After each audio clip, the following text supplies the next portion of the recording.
नमस्कार, स्वागत है आप सभी का यूपी ट्रिपल एससी एएनएम भर्ती परीक्षा 2022 में कुछ जाति निवास और ईडब्ल्यूएस या फिर अन्य इसी से रिलेटेड जो भी प्रश्न हैं या संविदा वाला जितने भी प्रश्न हैं आपके, और साथ में बात करेंगे यहाँ पर रिवाइज्ड आंसर की और रिजल्ट डेट को लेकर के। वीडियो को बिना स्किप किए आप पूरा देखिएगा। सबसे पहले आप सभी को बता दें यहाँ पर कि वेरिफिकेशन के टाइम पे विज्ञप्ति आती है और उस विज्ञप्ति में जो कुछ भी चीज़ें मेंशन होती हैं डॉक्यूमेंट वेरिफिकेशन से रिलेटेड कि आपको किस प्रकार के डॉक्यूमेंट्स लगाने होते हैं, बाद में कुछ गाइडलाइंस या दिशा निर्देश आते हैं, तो वो अलग चीज़ होती है।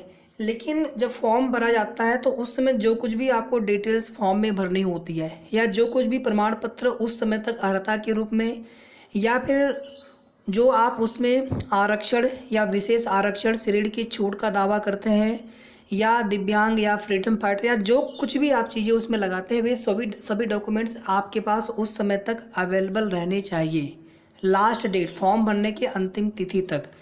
उसके पहले का बहुत पुराना नहीं होना चाहिए। और इसमें सिर्फ एक सीधा सा सवाल है, सपोज दैट ईडब्ल्यूएस का प्रमाण पत्र है, लास्ट डेट आपकी है जनवरी का फर्स्ट वीक 2021 और उसके पहले का यानी 1 वर्ष तक की इसकी वैलिडिटी होती है। तो उस डेट तक आपने जब भी बनवाया हो ईडब्ल्यूएस तो उस डेट तक इसको 1 साल पूरा नहीं हुआ रहना चाहिए। मतलब इसकी वैलिडिटी 1 वर्ष है तो उस तिथि तक 11 महीने हुआ हो, 10 महीने हुआ हो आपके प्रमाण पत्र को, तो आपका प्रमाण पत्र चल जाएगा। मतलब 1 साल से ज़्यादा उसको नहीं होना चाहिए। इसी तरह से जाति हो गया, निवास हो गया, तो उस पर भी लिखा होता है 3 वर्ष की उसकी वैधता है। 6 महीने का कोई कंडीशन नहीं होता है, 3 वर्ष का होता है। आप अपने सर्टिफिकेट पे आप देख लीजिएगा, उस पर लिखा रहता है, उसमें किसी से कोई पूछने की आवश्यकता नहीं है। जाति वाला आप देख लीजिएगा, उसमें कितना लिखा हुआ है, ओबीसी का है, एससी का है, एसटी का है। इसी प्रकार से पीएच है या फ्रीडम फाइटर है, तो आपको इसकी वैधता को देख लेना है। बहुत पुराना है तो यहाँ पे ये नहीं कह सकते कि वो चल जाएगा, लेकिन अगर नहीं है तो उसमें क्या करेंगे फिर, अगर आपने नहीं बनवाया या फिर मिस्टेक हो गई। और जिनके पास बहुत ज़्यादा पुराना हो या फिर बिल्कुल वैध अगर प्रमाण पत्र ना हो, लास्ट डेट से पहले का होना चाहिए और वैलिड होना चाहिए। अगर ऐसा कुछ भी अगर आपको डाउट लगे तो आप कम से कम एक नया बनवा लीजिए, ताकि जो भी हो चुका है पहले तो उसके साथ एक सपोर्टेड डॉक्यूमेंट अगर लगा देते हैं तो कहीं ना कहीं बहुत अच्छा होगा। निवास के लिए कोई कंडीशन नहीं है कि आप कहाँ का बनवाएंगे, मतलब किस पक्ष का बनवाएंगे, पिता पक्ष का या फिर अपने पति पक्ष का। तो इसमें आप देखेंगे कुछ लोगों का ये कहना है कि जो विवाहित महिलाएं इंटर कास्ट मैरिज की हैं उनके लिए उनको पति पक्ष का चाहिए, और जिन्होंने सेम कास्ट में शादी की है उनको अपने पति का भी चल जाएगा। यानी इंटर कास्ट वालों को पिता का पक्ष का चाहिए, और जो जो अपने सेम कैटेगरी में शादी की है उनको अपने पति पक्ष का भी चल जाएगा। तो नोटिफिकेशन के आधार पर अगर आप देखेंगे तो ऐसा कहीं पर बिल्कुल क्लियर कट मेंशन नहीं है कि हाँ जो इंटर कास्ट मैरिज की हैं तो उनको पिता पक्ष का चाहिए, या फिर जो सेम कैटेगरी में जिन्होंने शादी की है तो उनको अपने पति पक्ष का भी लगाएंगे तो भी चल जाएगा। ऐसा कहीं पर भी नहीं लिखा है, बल्कि नोटिफिकेशन में लिखा है कि जो जाति प्रमाण पत्र है वो पिता पक्ष के से ही निर्गत होना चाहिए। मैं कोई भी आपको ऐसी चीज़ नहीं बताऊंगा कि जिससे आपको बाद में समस्या हो।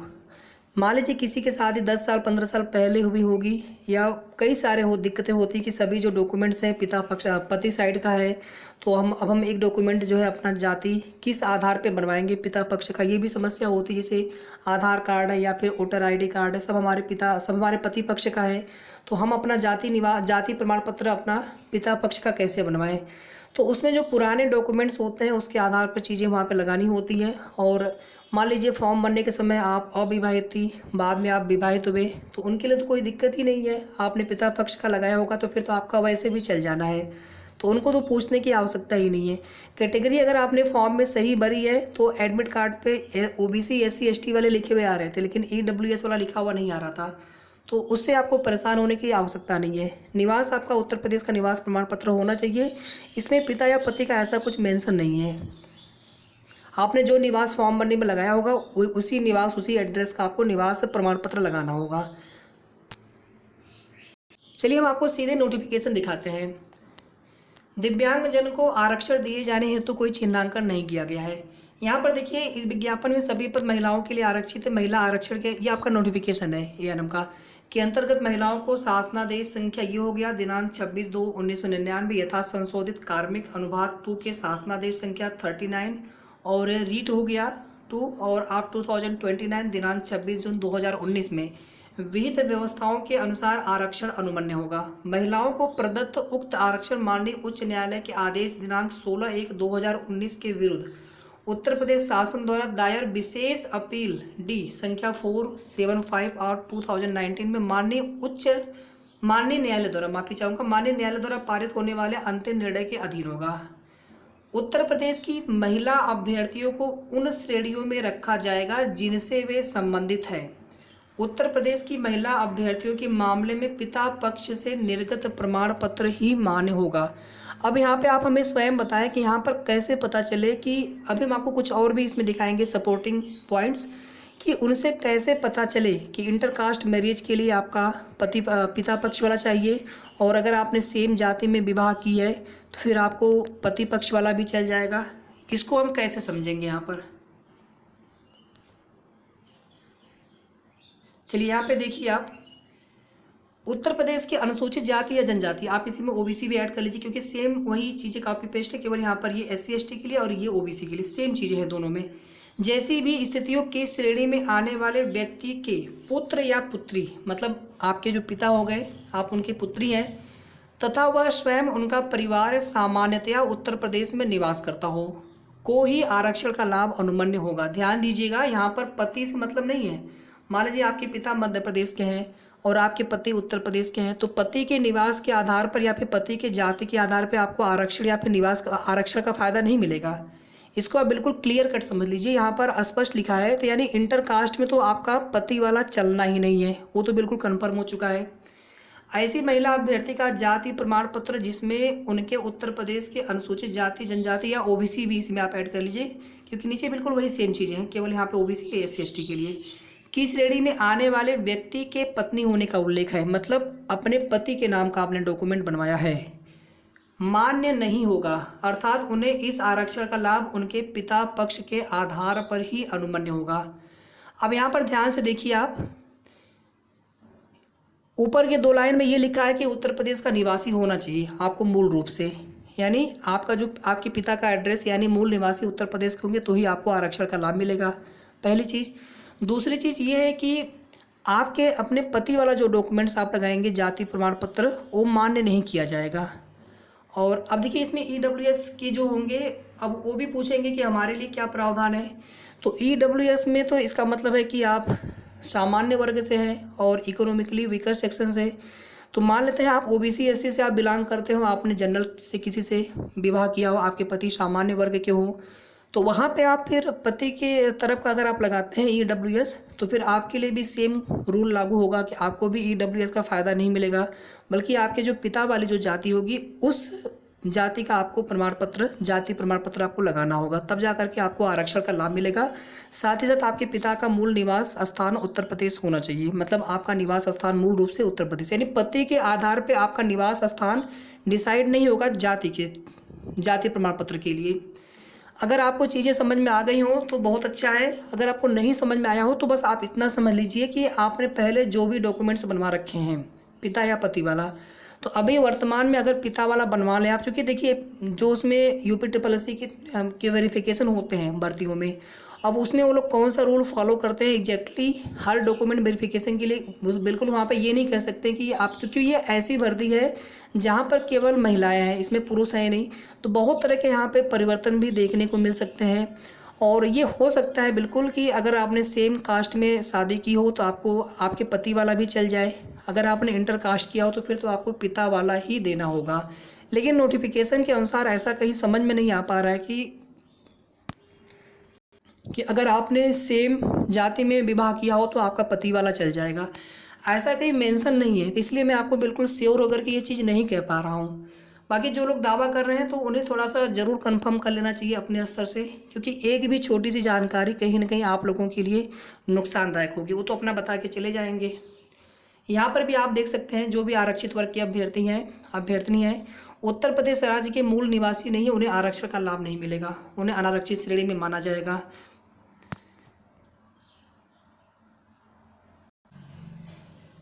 ठीक है, बाकी स्वतंत्रता सेनानी या दिव्यांग वर्ग के लिए अलग अलग यहाँ पे जो चीज़ें हैं। अच्छा, यहाँ पर देखिए एक चीज़ और भी है कि यहाँ पर एक प्रमाण पत्र मांगा जाता है, उसमें एक प्रारूप होता है, उस पर आपको भर के देना होता है वेरिफिकेशन के टाइम पे, जिसमें आप देखेंगे एक जीवित वाला प्रमाण पत्र होता है कि हमारे एक से अधिक जीवित पति नहीं है, अगर पुरुष होते तो उनके लिए जीवित पत्नी नहीं है, उसका प्रमाण पत्र देना होता है। एक अपना ऐसा भी घोषणा पत्र भर के देना होता है कि हमने जो कुछ भी डॉक्यूमेंट्स लगाए हैं उसमें हमने कुछ चीज़ें, कोई तथ्य हमने छिपाया नहीं है, इस प्रकार का एक शपथ पत्र देना होता है। कुछ गलती हो गई रहती है उसके लिए भी शपथ पत्र देना होता है। और यहाँ पे आप देख ही सकते हैं कि आवेदन पत्र में संशोधन, इस विज्ञापन में उल्लिखित संशोधन की अंतिम तिथि, जो कुछ भी त्रुटियां हैं उसके लिए आप केवल एक शपथ पत्र दे सकते हैं, उसमें कोई सुधार आप नहीं कर सकते हैं। इसके लिए आप कोई भी, अगर जैसे कुछ लोग कह रहे थे हम मेल करेंगे, आप प्रयास कर लीजिए, लेकिन ये आयोग के ऊपर है वो मान्य करें या ना करें। नोटिफिकेशन के अनुसार वो मानने के लिए बाध्य नहीं है। संविदा वाला देख लीजिए, आपको पर ईयर के हिसाब से 3 अंक मिल रहे हैं। और जो लोग थोड़ा भी कंफ्यूज हो रहे हैं, बिल्कुल आप क्लियर समझ लीजिए, आपके नंबर मेरिट से बनने से पहले जोड़े जाएंगे, आपके जो आपने मार्क्स पाया होगा पेपर में, और आपका जो संविदा वाला अंक होगा वो उसमें पहले जोड़े जाएंगे, बाद में नहीं जोड़ा जाएगा। बिल्कुल क्लियर यहाँ पे लिखा हुआ है। और जो आपका अनुभव प्रमाण पत्र है, आप यहाँ पे नीचे देख लीजिए कि चिकित्सा स्वास्थ्य एवं परिवार कल्याण विभाग उत्तर प्रदेश में संविदा के आधार पर आप सहायक नर्स मिडवाइफ के रूप में कार्यरत हों, और उसके बाद जो है अधिमानी अंक प्राप्त करने के लिए आपके पास अनुभव प्रमाण पत्र होना चाहिए जनपद के मुख्य चिकित्सा अधिकारी के स्तर का या उनके स्तर से निर्गत अनुभव प्रमाण पत्र होना आवश्यक है। इसमें कोई प्राइवेट मेडिकल कॉलेज का पूछे, कोई प्राइवेट हॉस्पिटल का पूछे, वो सब चीज़ें नहीं मानी जाएंगी। यहाँ पर स्पष्ट लिखा है उत्तर प्रदेश में संविदा के आधार पर सहायक नर्स मिडवाइफ के रूप में आप कार्यरत हों चिकित्सा स्वास्थ्य कल्याण परिवार विभाग में, और अधिमानी जो आपको अंक मिलेगा इसमें, जो आप मेरिट में आपके जुड़ेंगे, ये अंक पाने के लिए आपको अनुभव प्रमाण पत्र लगाना होगा। मुख्य चिकित्सा अधिकारी के स्तर से निर्गत होना चाहिए उस अनुभव प्रमाण पत्र को। तो अब यहाँ पर देखिए, जो भी डॉक्यूमेंट्स आपको बनवाने में पहले जो भी छूट गया हो, गलती हुई हो, तो आप एक बार अब जा कर के सही बनवा लीजिए, ताकि आप एक सपोर्टिंग डॉक्यूमेंट लगा सकें कि उस समय हमसे ये गलती हो गई थी लेकिन अभी हम सही डॉक्यूमेंट लगा रहे हैं। क्योंकि वहाँ पे देखिए चीज़ें सुधारी नहीं जा सकती हैं पहले की, लेकिन हम वहाँ पे कुछ उपाय कर सकते हैं जिसकी हेल्प से हमें वेरिफिकेशन में अगर सहूलियत मिल गई तो ठीक है, तो फिर क्या करेंगे। तो ये सब चीज़ें जब नोटिफिकेशन आता है तो उस समय बहुत ध्यान से पूरा विज्ञापन, पूरा नोटिफिकेशन खुद से पढ़ना चाहिए, 2 बार 4 बार पढ़ना चाहिए, क्योंकि उसमें जो भी अर्हताएँ होती हैं बाद में उसे हमें ही झेलना होता है अगर कोई उसमें चीज़ें छूट गई होती हैं। तो रिवाइज आंसर की आपका इसी मई के लास्ट तक आ जाना चाहिए, पूरी उम्मीद है, 99% तक उम्मीद है, या फिर 5 से 10 जून के अंदर अंदर तक 100% आ जाना चाहिए। रिजल्ट को लेकर के 10 जून कहा जा रहा है, लेकिन मुझे लग रहा है कि यूपीट्रिपलएससी आयोग अगर जल्दी करता है तो भी 15-20 जून तक आपका रिजल्ट आ जाएगा। इससे ज़्यादा लेट नहीं होना चाहिए। आपका जो रिजल्ट है जुलाई में नहीं जाना चाहिए, आपका रिजल्ट जून में आ जाना चाहिए। लेकिन 19 जून को लेखपाल की परीक्षा है, फिर 29 जून को LDA UDA वाली परीक्षा है, SI वाली। तो याद है 19 जून से पहले 10 जून तक आ जाए आपका रिजल्ट, या फिर आयोग हो सकता है कि इन परीक्षाओं को कराने में व्यस्त हो जाए, तो फिर मुझे लग रहा है कि फिर आपका रिजल्ट जुलाई में ही संभव होगा। और ऐसी ही चीज़ें बतानी चाहिए, बात करनी चाहिए जो चीज़ें एक्सपेक्टेड हो, यानी जो चीज़ें संभव ही ना हो। यूपीट्रिपलएससी आयोग के इतिहास को देखते हुए हम बोल दे मई लास्ट में आ जाए, कोई दावा कर दे 10 जून तक आ जाए, तो ये सब चीज़ें जो है बिल्कुल इमेजनरी होती हैं। जो प्रैक्टिकली संभव है वो बताना चाहिए। बाकी में भी आयोग के ऊपर है, हो सकता है कि बिल्कुल आपका काम चल रहा हो, रिवाइज्ड आंसर की भी जल्द आ जाए, रिजल्ट भी आपका बन करके तैयार हो जाए, केवल जारी करना हो तो किसी भी समय जारी कर सकते हैं। आपके मन में जो भी प्रश्न हो, छोटा सा छोटा, बड़ा सा बड़ा, और यहाँ पर जाति निवास, EWS या पिता पति वाला, जो भी इसमें अगर अभी भी आपको कोई भी कन्फ्यूजन, कोई भी डाउट लगे तो आप प्लीज़ कमेंट करके पूछते रहें। जब तक डाउट पूरी तरह से क्लियर नहीं हो जाएगा तब तक जो है यहाँ पर चीज़ें आपको बताई जाएंगी, और पूरी तरह से स्वयं से आप संतुष्ट होने के बाद ही आप जो है इसके बाद अश्योर हो लें कि नहीं हमारा वेरिफिकेशन में कोई दिक्कत हमको नहीं होनी चाहिए, और उसी हिसाब से आप अपने आगे की तैयारी पहले से आप बिल्कुल रेडी रखें। तो वीडियो को आप सभी प्लीज़ लाइक शेयर कर दीजिएगा, और सबसे पहले आप चैनल को सब्सक्राइब कर लेंगे अगर अभी तक आपने सब्सक्राइब ना किया हो। सही और ऑथेंटिक जानकारी आपको हमारे चैनल के माध्यम से मिलती रहेगी। धन्यवाद।